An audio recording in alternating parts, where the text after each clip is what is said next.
Welcome back to the 10th episode of Buckets and Banter, guys. Woo! And today we have a very special guest.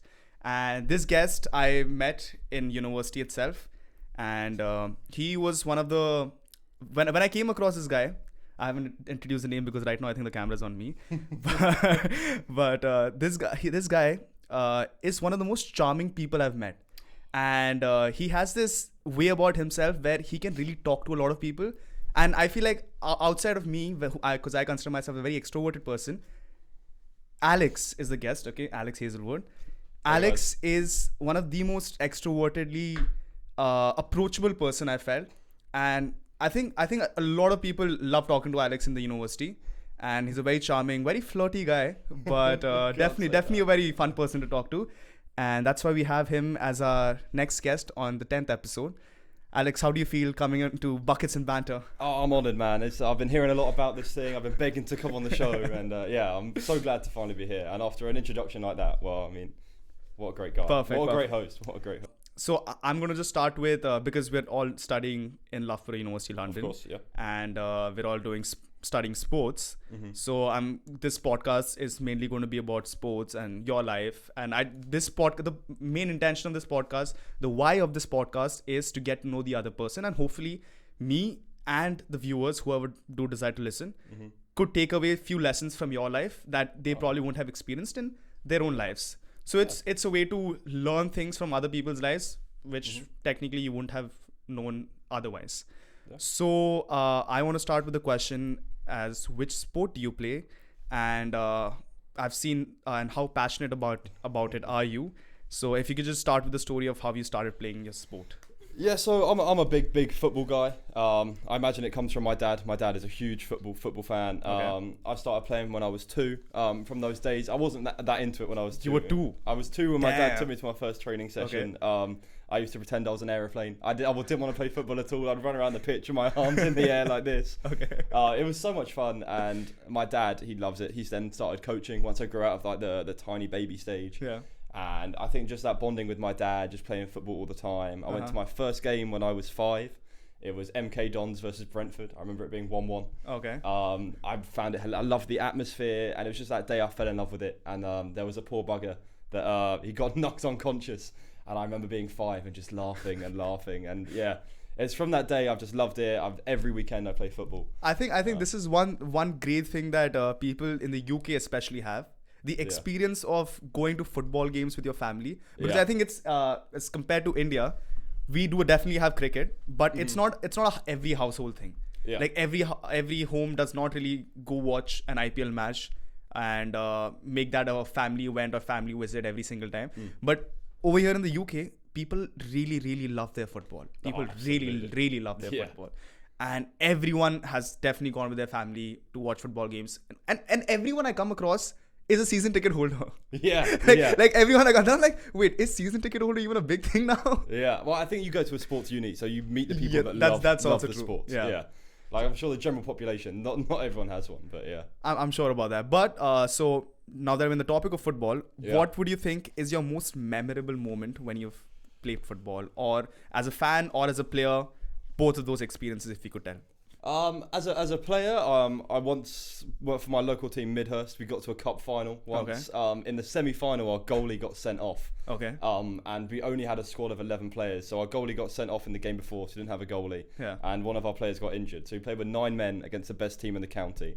We lost 11-2, but I scored both goals. So, I love the story. I'm like, oh, you guys are 11-2. Oh, the loss 11-2. Okay. We got absolutely battered, but that was it was under the floodlights in a stadium. People were chanting. It was so much fun. But how what was the most memorable moment in that game other than the 2 goals and those injuries? I think it was just the pure camaraderie the team showed that day. It's just like we were just a bunch of boys that weren't really that good at football, like giving it a good go against these players, like they're ex-academy players. Like they know what they're doing.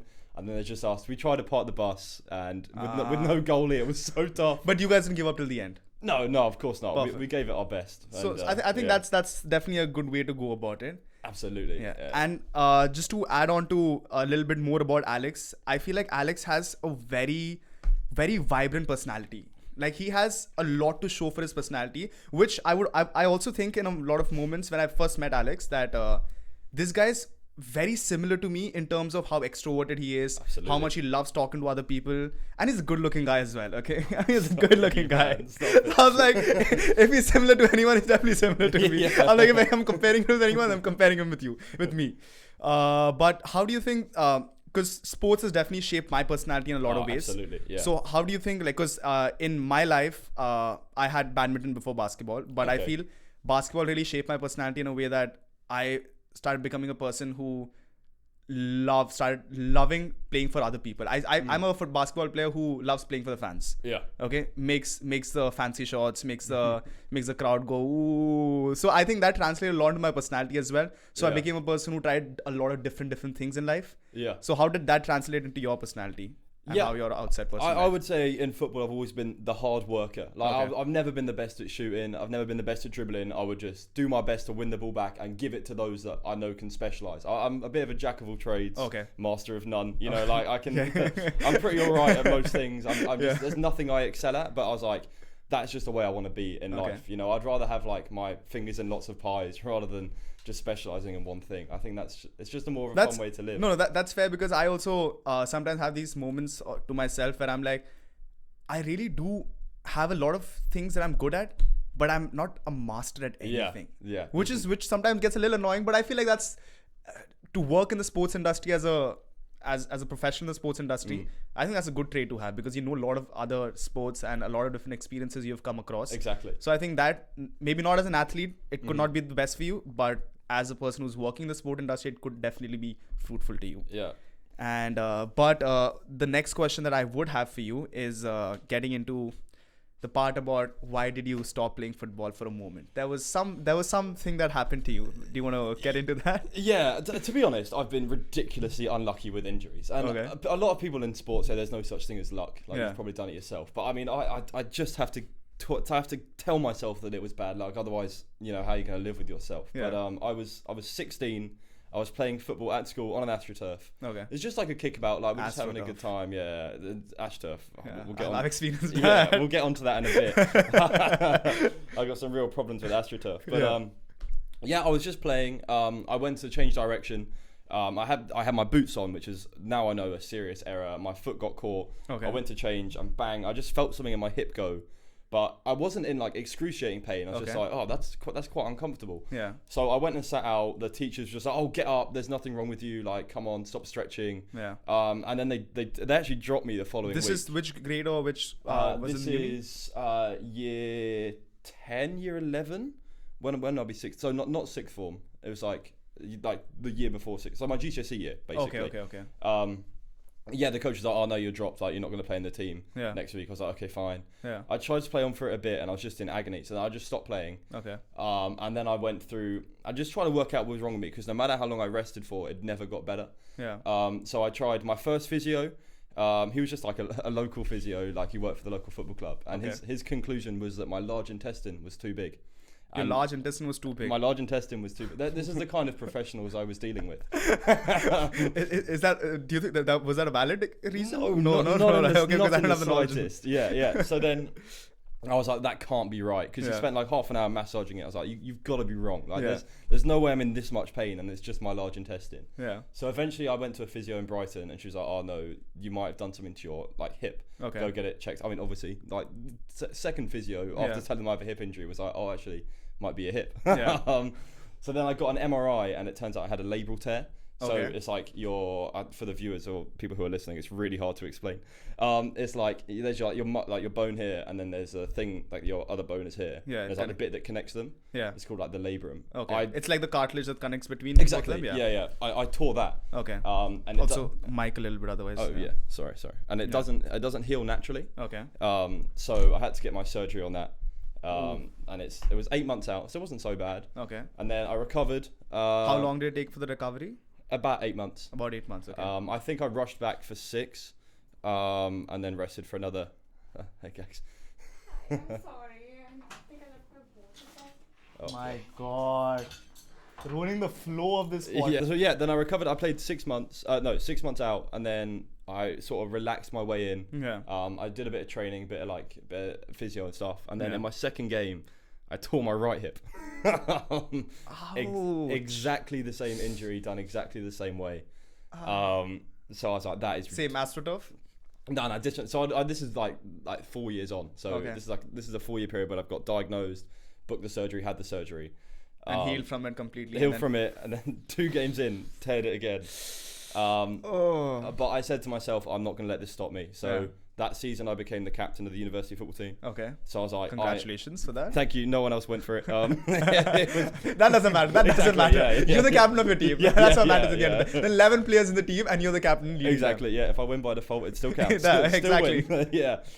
So I played the whole season with a torn hip, and I messed it up badly. Ouch. So I had my surgery in September, and I'm finally playing now. So yeah, you finally started playing once again. So which is one thing that, because you've had 2 major injuries where you've actually had to do a surgery, and besides all of that, and considering all of that, you're a person who's actually, like, from the outside, knowing you, you have a very positive outlook on things. Yeah, which is very refreshing, because not everyone nowadays, because this is the generation of a lot of social media, a lot of I feel like people have taken for granted to look at the positive side of things. Yeah, it's almost cool to be negative now. Exactly, it's become cool to be sort of depressed. I feel like I'm going to get cancelled saying all of this. Yeah. but that's not what, like, you get the point. You get the point. Because there's like a hater culture, isn't there? Exactly. Like, everything sucks, everything's against me. Exactly. Which is very refreshing when I talk to you, because you have a very positive outlook on things. Of course. So how did that come about? Because of course you must have had a lot of negative moments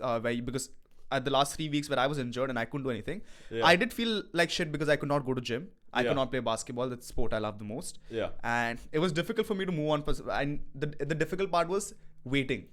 Yes, that is by waiting far the hardest. Is the most difficult thing, because like right now I can walk. Yeah. I can jog. But I still have to wait it out so that I don't get injured once again. Because you can't rush back. The minute you start rushing, then that's when problems arise. What was what were you feeling when you knew you could start running or jogging, but you knew that you can't start playing till now? Like, you can't rush into it. Yeah, I mean, that was the hardest part. So my first surgery, that was for me the hardest one. Okay. Because I was part of a team. So I had my university team that I was already a part of, and I went to go watch their games. Of course, I mean, I love watching them. They're all my mates as well. So going to watch the games and watching them play without me, that was the hardest part. Yeah. But this season I didn't have a team, so like just hanging about on weekends, just chilling, was actually quite refreshing. Like to have a year off football that I haven't had since I was very born. long time. Yeah. But yeah, the thing that keeps me positive is my dad has a saying, right? He goes, "You never know if this is a peak or a trough." Okay. Now it sounds quite bad when you explain it, but like the way you look at it is, this could be the best moment of your life, or it could be the worst moment of your life. So if I just think about that, this is the best moment of my life right now, I might as well enjoy it while it's happening. Exactly, yeah. Because it could just get worse. Yeah. So I might as well enjoy it while it's going, you know? I mean, you never know when the worst moment happens. Exactly. So that's a good way to look at it. That's definitely so that's what my question was along the lines of how important because you mentioned your dad right now, and I was having this I was having deep thoughts yesterday. Okay. Yeah. And you know those moments when you have deep thoughts after doing something. But I was having a very deep. So I was trying to think about what my problems are when it comes to having relationship with people. And I came to a conclusion that I haven't really tried to have a very solid relationship with my family. Okay. Which I will try to work on now. But so how important do you think the support from your parents? And I don't know whether you have siblings. If you do have siblings. Yeah, I have a little brother. Yeah. Little brother. Oh yeah. So how important do you think their support had been for you in terms of all of this?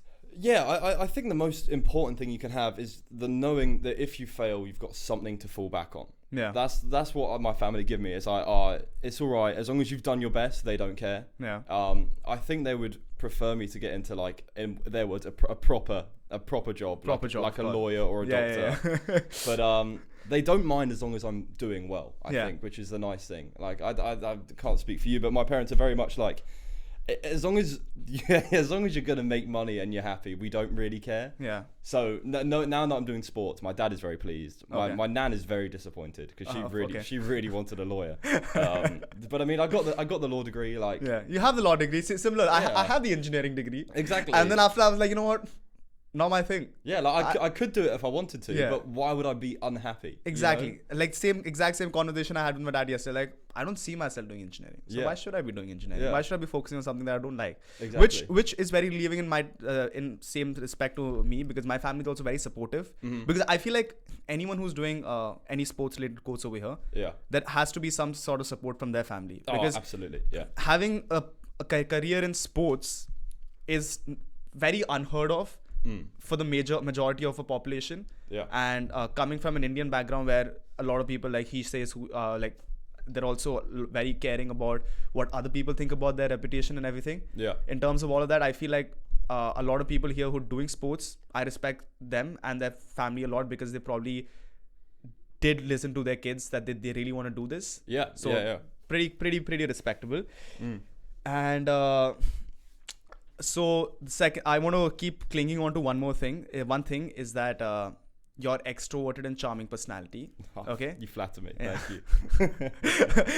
I'm just a little flirty right now. You know? yeah. But It's that kind of podcast. so how do you think your outgoing personality has helped you in your professional or your personal life? Because personally, when it comes to being an extrovert, I feel like in terms of basketball itself, like I've had a lot of opportunities right now to network with people. Yeah. And I feel like I'm very happy the way I had been brought up, because I have the freedom to talk to people however I want to. I'm confident to talk to people. I'm confident to ask questions. Yeah. And in those regards, I feel being an extrovert is really helping me in the professional industry of sports absolutely. and basketball. How do you think that has helped you in your professional life? Well, it comes a lot. It comes with the shock of many people. I wasn't always like this. I used to be very, very shy in school, actually. But that's because I felt like if I'd say something and people think I'm weird, sorry, excuse me, and they're the only people I'm ever going to see for the next like remainder of time. Okay. But I've now got the attitude that I could say something to you, and it could be the weirdest thing. You could think I'm such a weirdo, but I could probably now go my life and never see you again. You know, like it's actually just like. They say the worst thing they can say is no. Obviously, they can say worse things, but the best thing you can do is if you say something weird, just leave. Like, just exactly, because that's what I also believe completely. Because I personally have this personality where if you don't like what I'm doing, so what? So what? Yeah, like I believe that what I'm doing is something that I want to do. Yeah, which is a pretty. Your IP is exposed. Oh. I was like, wait, what happened? I was like, the video and stuff, right? Yeah.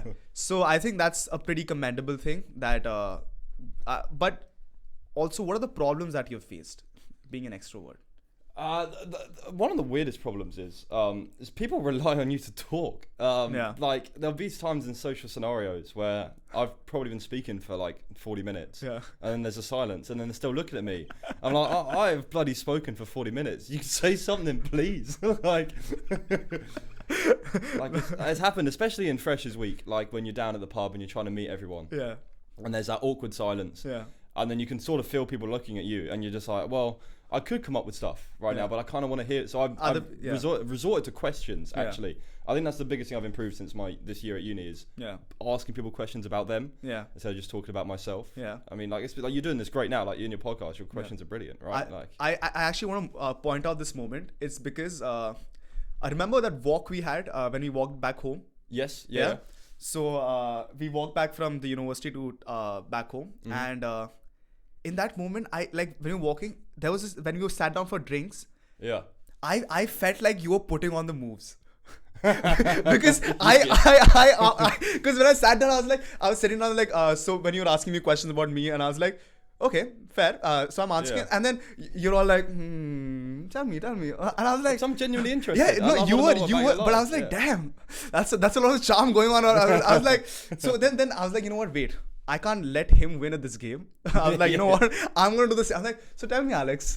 Yeah. So you brought me on this podcast. This is his revenge. So I'm like, what do you think about your life? How has that been going on? Yeah. So, that's just the best way. Like, you're never going to learn anything about the world unless you ask people questions. Exactly. Like, you're just a chap from India. I'm a chap from England. Yeah. And we have so much in common, yet we're from other sides of the world. I would have never expected it, but we do have a lot of things in common. Exactly. Especially when you mentioned the part about you being shy in school. Yeah.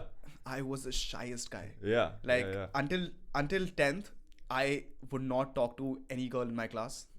Yeah, stay away from girls. Because I was like, I don't want to stay. I want to be that guy who does not talk to women. Yeah. Even though if I wanted to, I could. But I just don't want to. Yeah, because yeah. it's my personal choice. Yeah. And I used to just be like, Yeah. no pictures, nothing. Yeah. Like I used to try to pull off myself in a very shy boy kind of vibe. Yeah. But then that changed very drastically. Yeah. In a very sudden moment. But yeah, that's besides the point. So, Yeah. now that we've got into football, we've got into your injury. Yeah. Outside of football, what else are you interested in, and what else do you think that you could tell me about that you've learned lessons through? So, after my first injury going into the second, obviously I injured it, then got the second one. I've sort of decided that maybe football's not for me, which is a serious decision in my life. But I think that gives me more of like a scope that I can actually work in there. If I'm not playing, then working is the next best alternative. Okay. So I needed a sport. So I thought, what sport can I do where my hips there's not a lot of change in direction. Mm-hmm. So I'm actually training for a quarter Ironman at the moment. Yeah. Which is really, really exciting. Can you tell the viewers what a quarter Ironman in this scenario is? Of course. So it starts with a 1,500 meter swim, so just under a mile, and then it's straight into a 40-kilometer cycle. 40 kilo, okay. Which isn't so bad. It's about an hour and a half, I reckon, and then it's a 10k run at the end. And yeah, it's the best part about it is I did a half marathon last summer in the Kruger Park. Okay. And I absolutely loved it. I was so slow. This is Kruger Park is in? It's in South Africa. Kruger Park. Do you wanna tell how you stayed motivated throughout that marathon? So as I was running, there was a rhino. I ran past a rhino, and nothing makes you run quicker than seeing a rhino. I can imagine. You're running and you see a wild animal. Possibly wanted to run behind you. So I thought, time to go. But it was actually quite cool. Like, there's obviously I've never really experienced Africa. I have English wildlife. Yeah. They had helicopters that scare away the lions. Which was really cool. So I was like, okay, these guys know what they're doing. I felt pretty safe. But I saw that rhino and I was terrified. I can only imagine. Yeah, so I just went. I was just belting it. Yeah. And what time did you get for that marathon? It was 2 hours 29 minutes. So that's good. No. It's not good for a half marathon. I've never ran a half. Under 2 hours is a good time, but I want to clarify. My hip was still torn. Exactly.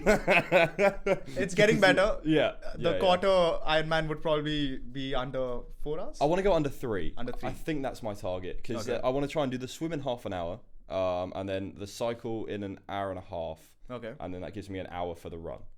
Okay. So it's doable. It's doable. I just gotta work hard. And how's your training going at the moment? It's going good. So I actually couldn't swim in October, and now I can swim a mile comfortably. Okay. I'm finding cycling hard because we're in London.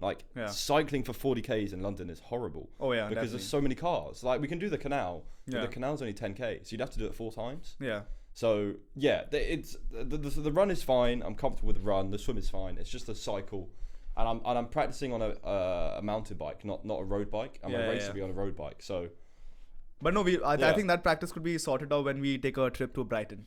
Yes, our cycling trip to Brighton, because that's clearly more than 40 kilometers, and that'll be a difficult journey for us. Well, that's about 60 miles. Yeah. What's that? No, 60 kilometers. No, I think it's around 70 kilometers, 60, 70. Yeah, still pretty far. Still pretty far. But I think that's very doable. We could do it across over like a day. Yeah. We could just stay over somewhere and chill overnight. Yeah. We won't be rushing. It'll just be fun. Have drinks and just chill. The night. I think get some good food, carb up. Exactly. That'd be a good trip. Yeah. And it'll be your training for your quarter Ironman as well. Yeah, absolutely. Yeah. So that's definitely the thing. And now, so my next question would be, what plan do you have for your future? Like for me, I want to work in the basketball industry. Of course. Yeah. So what plan do you think you have for your future, and like how do you what's your roadmap towards it to a certain extent? Yeah, see, if you'd asked me this question every 6 months for the last 4 years, I would have given you a different answer. Because every month or so, I find a new thing I'm interested in or a new thing I'm good at. Yeah. So like I'm doing sports analytics, right? That's what I thought I wanted to do. And we've been doing modules, and I love marketing. Yeah. That's just my favorite thing. I love presenting. I feel like I'm just naturally quite good at it. Yeah. Like, it's just talking, innit? Like, it's just fun. And I don't like the academic work. I like the like what's it, like an applied work. So when Okay. we're doing projects for people, I love that. Yeah. So like the presentations and all of that when you. Yeah. And I think you guys won that presentation also for that. Yes, that so we got sponsorship one. we got invited to the sponsorship association, which was quite How fun. was that actually? That was really cool. Some good networking. I was chatting to everyone. Just seems so happy in the sports industry. I think that's what you get when you put people in a field they love. Yeah. Is they're just so much happier, more happy to chat to you. That's true. Yeah. Like I've spoken to like family lawyers and they're miserable because like the stuff they have to go through is too much. But, like in sports, it's fun. Like I was chatting to these guys at Northridge Law. I was telling them about my law degree, obviously. Okay. You know, I got you got to put it off. Exactly. Yeah. I mean, you did a degree of law, which is a difficult degree to do, Yeah. and you finished it. So that's a flex. I passed. Exactly. That's all that matters. Yeah. So yeah. you were telling them? Yeah, I was just chatting to them, and they were just like, yeah, like they've so much more fun stuff to do. Like they were in charge of the rights for Spotify and the Camp Nou. Okay. Yeah, you know Barcelona. Yeah, like, yeah. They were in charge of that merger and that like sponsorship collaboration. I was like, wow, Well, that's a big thing. What a job. Yeah. And yeah, they get paid a lot. So haven't you ever thought about sports law? I mean, yeah, I have. The problem with law is it's so competitive. Yeah. Like once I finished my degree, I was like, I'm going to apply for jobs, and I didn't hear back from any of them. Okay. I had nothing like because everyone and their dogs now got a law degree. You know, Yeah. like every university offers it. Yeah. Like I was one of 200 students at my course. Yeah. So I needed something to make me different, and maybe I can go back now with a master's in data analytics, which like separate because not many people have this and a law degree. Yeah. So I could go back, but I don't know. I think I would just rather work on like the consultancy and marketing side. Yeah. Like it's just something that gets your brain going every day, and you could be because I'm far more creative than I give myself credit for. I think. I think you are because the way you guys expressed your Lego concept was pretty nice. Were you there for that? I was there for in that. the class? Yeah. Yeah. Oh, We had to change our presentation after we saw because we were sitting in the back like the complete back row. Yeah. And I think you guys started with your presentation, right? Yes. Yeah. You guys were the ones who started the presentation, and we had Kiko, me, Sid, and Yes, I remember your presentation. yeah. So a few other people over there, and and Max and one more. Yeah, Was Sandy there? You were Hugh, right? Yeah, we were Hugh. Hugh, yeah. So we had a presentation, and our presentation was bland. Okay, like from what we had planned out, and then we saw your presentation. I was like, then I looked at Kiko, I looked at Sid, I was like, guys, we need to do something. We have to Yeah. spice it up a little bit because Yeah. from what it seems, our presentation is going to just put people to sleep.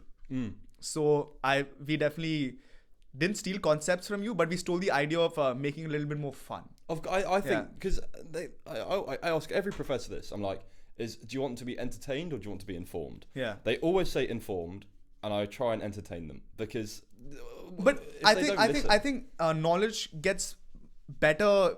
It gets through you better if it's come out in an entertaining way. Yeah, and if you have to listen to learn. Exactly. So like, if I can't make you listen, then it's what's no the point. Yeah. So I think then we did do a few things where I don't even. Yeah, I just made a few jokes about Huel being the only product in the university and all of that. Yeah. But yeah, so that was that, and I had this. This is a question where. Okay, you don't have to answer this, or you could answer this, but what is something about you that people, especially in this university, or maybe even in general, don't really know about you? I think they don't know that I'm just pretty weird. To be honest with you, like I think I'm pretty aware. Like I think you're a weird person. Yeah. In a good way. like I like to think of myself as unorthodox. Okay. Like the way I approach things is just different to other people. Okay. Because I don't know. For example. Let me think of an example. I don't know, like for the dissertation, for example, it's Okay. fresh on my mind. Lauren, I decided that I don't want to go with start with a theory and then choose a topic. Okay. I was like, I have to choose my topic first, and then I'll find a theory that sort of fits around it. Yeah. Because I would much rather do something I'm interested in. Yeah. And like I just feel like doing something that you care about is so much more important than I doing something completely that's going to get you a good grade. Yeah. Because this is going to be a long summer otherwise.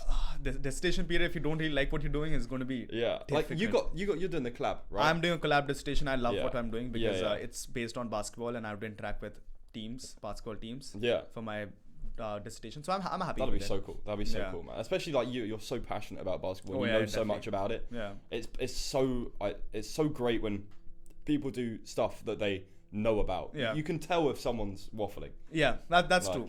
But so what's your dissertation topic? So I haven't quite got my title yet, but it's basically, should EFL clubs, so clubs in the football pyramid that aren't in the Premier League, sign players from lesser footballing nations in Asia in order to boost club and brand awareness over in Asia?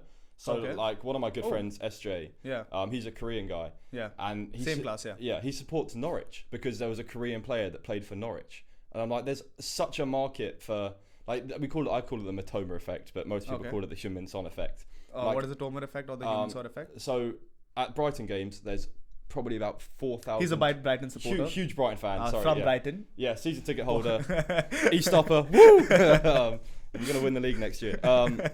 There's just so many Japanese fans there to just watch Mitoma.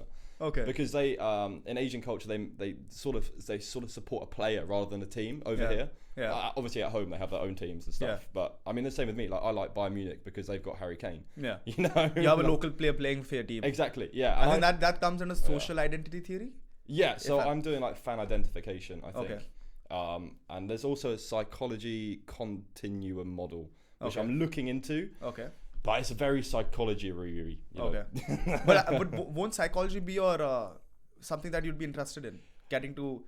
Yeah. So one of the coolest things I'm doing, which I got permission from my tutor, was my supervisor, is I'm going to go to supporters pubs and interview the fans on what they think about signing players from like Asian countries for publicity. Yeah. And I think I'll get such a good perspective from that. And but those will those supporter pubs and all have majority of what demographic of people would be there?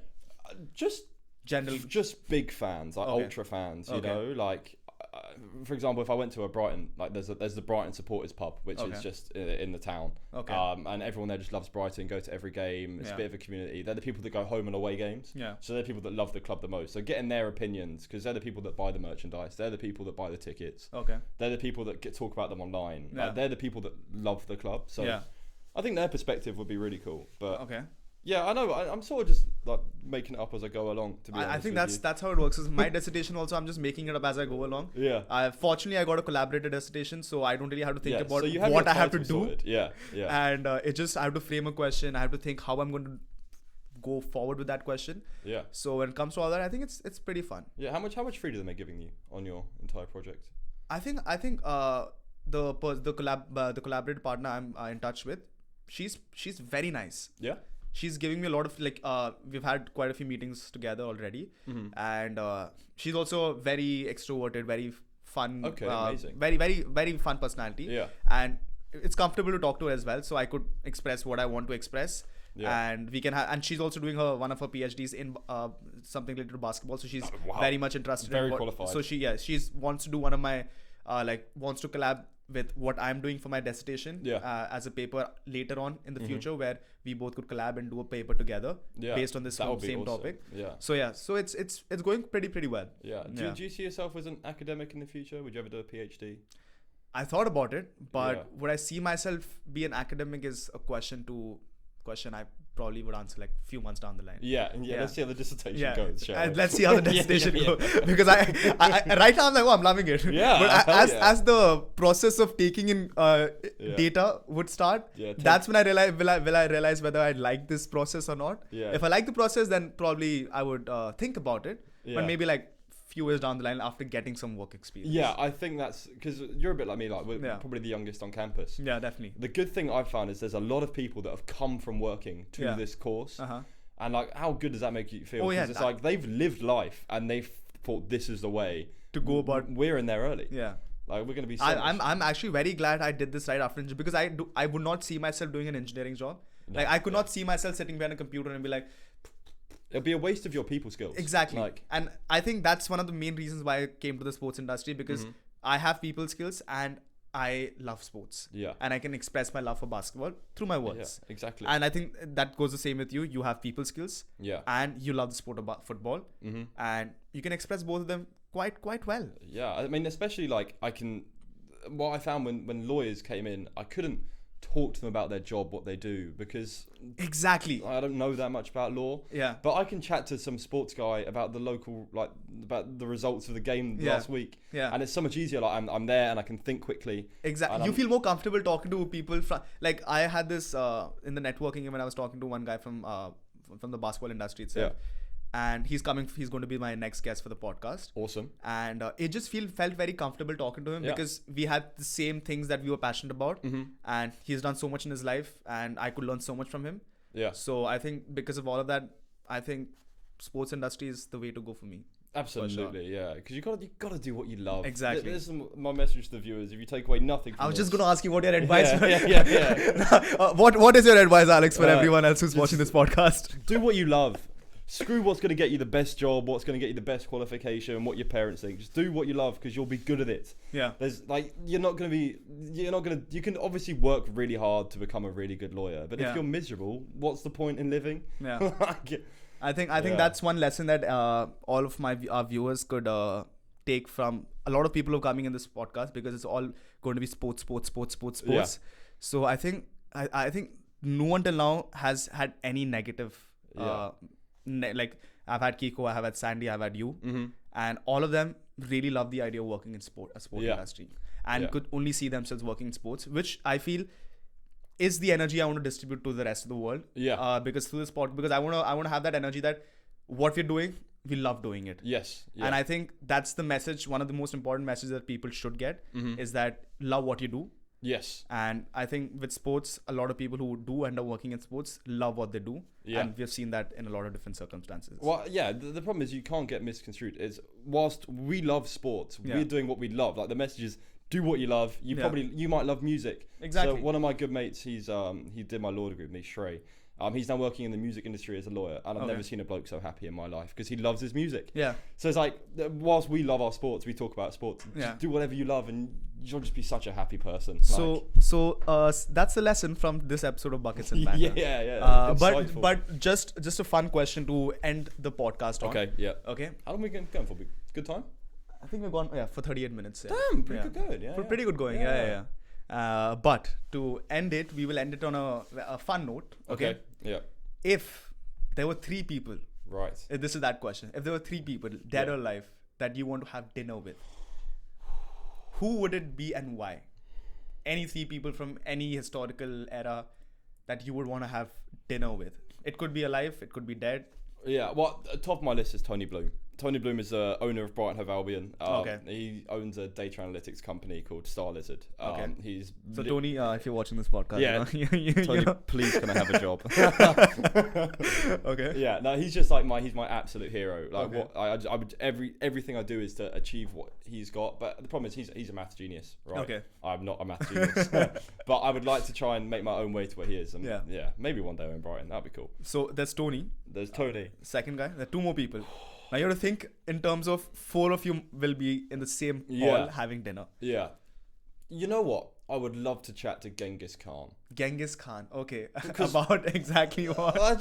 Just his ways of conquering the world. Because obviously, a terrible, terrible human. But I just want to see what he's like. Yeah. Like, is he? Because we hear the stories, right? He was this brutal killer. Is he? Or was it just the people that worked for him that did all of that? Yeah. Bit of a weird one. And who else? I reckon Maradona. Maradona would be such a laugh at dinner. Yeah, that's But wait, does he speak English well?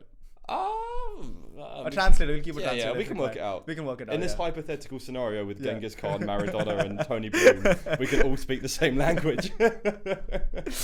True. Okay. Yeah, I think that group dynamic would be entertaining. It definitely would. I think everyone who comes up with a 3-person dead or alive dinner. Yeah. If we could just actually practically put it in real life and have those kind of dinners.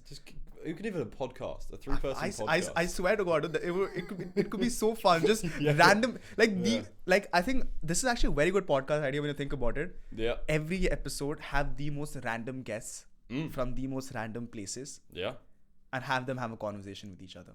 Yeah. It could be like completely different cultures, completely. And I think you learn a lot from that, because I was having a conversation yesterday with my dad about the fact that I'm learning a lot, specifically because I'm interacting with a lot of people from different cultures. Yeah. And everyone is different. Yeah. And I've only now come to realize that. Before, when I was in India, I was very, very one-dimensional in thinking about, okay, this is what happens in this part. Like, this is what happens. And that's my life. Yeah. But I've now come to realize that there's a world other than just India. Yeah. Which I didn't think I ever thought of it like that. Yeah. But only after I came to the UK and studied here for some time is when I realized that there's a world outside of India. Yeah. Any cultural differences that like shocked you? I think people over here are like, that's what I've heard from Londoners especially, is that they're very into what they're into. Like they're just focused on what they want to do. Yeah. Like they don't really want to go out of their way to talk to other people. They won't chat to you on the tube, for example. Exactly. Like, so it's not the most friendly crowd, but fortunately I work in a bar, so everyone has to talk to me nicely. Yes. So everyone's just having conversations so that I serve them quickly and serve them drinks and maybe give them something for free. Yeah. Which I do occasionally. Sorry, Sorry, just occasionally. else, I know. I didn't say that. No, I don't think. I was taking it back. Yeah. I don't serve free drinks. No. They put them on the tab and obviously they pay later. Exactly. Of course. Yeah. So that was. I hope you had a wonderful time. In I've had podcast. such a great time. I'll definitely be back. If you do you have any message for any of your friends or family that you want to give? No. Come on, come on. You wanna give one liner, because I think I've done this with even Kiko, with Sandy as well. So like, any message that you want to give your friends or family? You're doing great, guys. Keep going.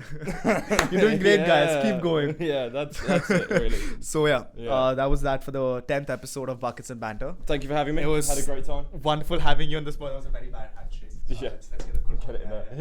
Yeah. So it was great having you, and hopefully we can do more later in the future, where we're both successful people in the sports industry. Yeah, and the next conversation is going to be like, who do you think we should hire next? Yeah. But I hope you had a good time, and I hope you guys survived till the end. And that's that for today's episode. Yeah, like and comment. Oh sorry, like, comment, share, subscribe. Yeah. I keep forgetting that. I should be doing that. Like, comment, share, subscribe. Yeah. Cool. Bye bye. Put a 1 if you enjoyed it. There we go.